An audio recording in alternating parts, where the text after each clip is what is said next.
you were indoctrinated into your political positions. If you just go and you analyze how you arrived at your political ideology, where did it come from? Whether you're conservative or liberal, it came from early childhood and teenage upbringing within your family and your culture and your colleagues and coworkers. And they just indoctrinated you with various ideas.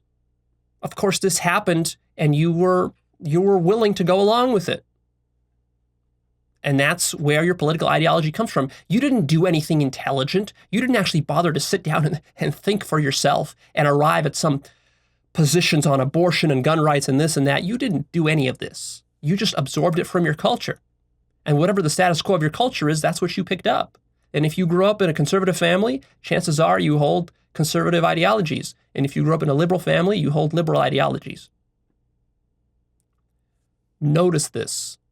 Notice it. Remember when I talked about what survival is in my two-part series, Understanding Survival? I said that survival is not just about surviving your physical body. First and foremost, survival is about maintaining your identity. And that ideology, remember I said, your worldview is like an operating system which governs everything you do and all of your motivations and all of your actions and behaviors in all the various contexts of life, right? So that's what we're talking about here.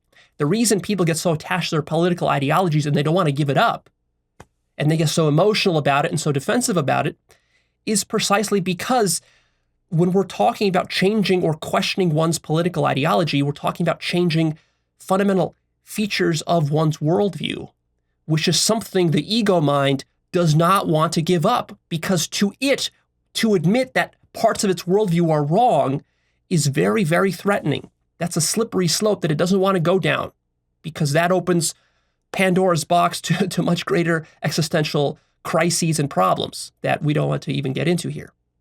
See?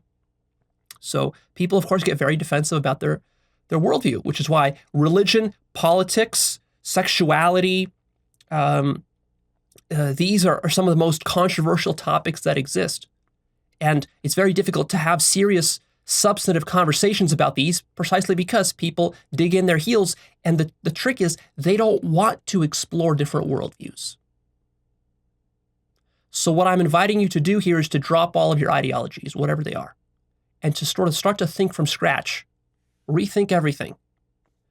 Be very mindful of how you're just executing a script. You're just being a zombie here, a selfish zombie. You're not being intelligent.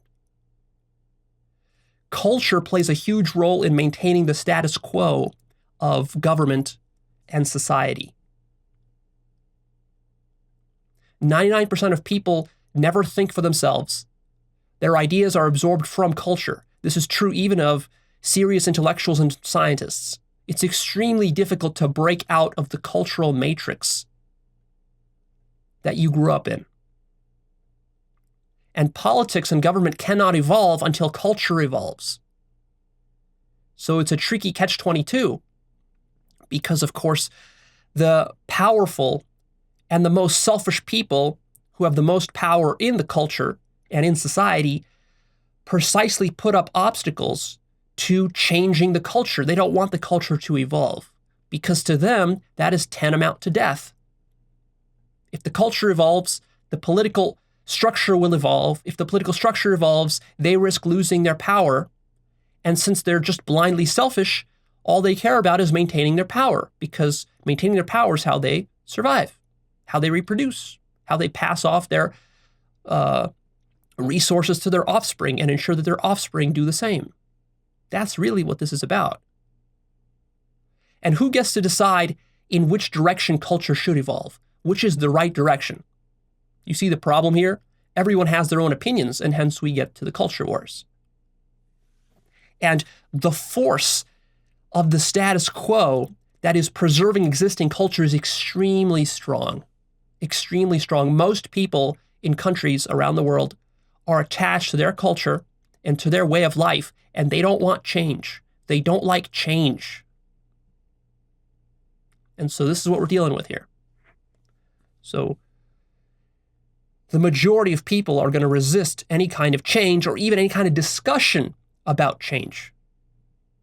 necessarily so, because they're afraid of what that leads to. What does the change mean for me and for my family? They're worried, they're scared.